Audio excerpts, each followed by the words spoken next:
Afternoon, guys.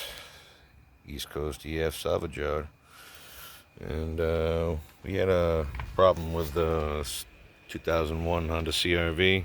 It's my tool wagon. Ended up having a hard start and not being able to start at all after it sat for a little while. It didn't want to start. I had a hard start before that. Bought a new starter, put a new starter in, still nothing. Well, not new, but used, and it tested good.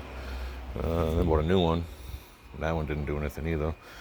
So what it ended up being was the grounds, and we took the EF cable. It's a 88 to 91 Honda Civic ground cable for the battery, and we ended up using that, putting that right to the transmission right there. You guys can see that. Right there, the twisted cable goes onto the transmission, just to give it some more. And then again there, usually on the EF, it goes, the batteries here.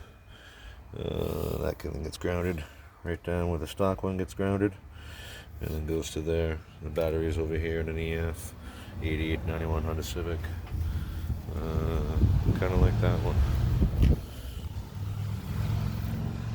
Battery sits right there instead of way in the back, and yeah.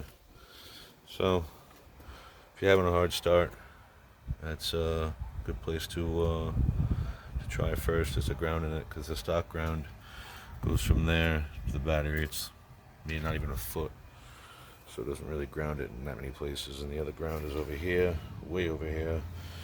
So it's good to get it grounded up so it doesn't, without having to really spend it on ground kits. Just go to the junkyard, get a EF cable, if you can find a junkyard with an EF in it.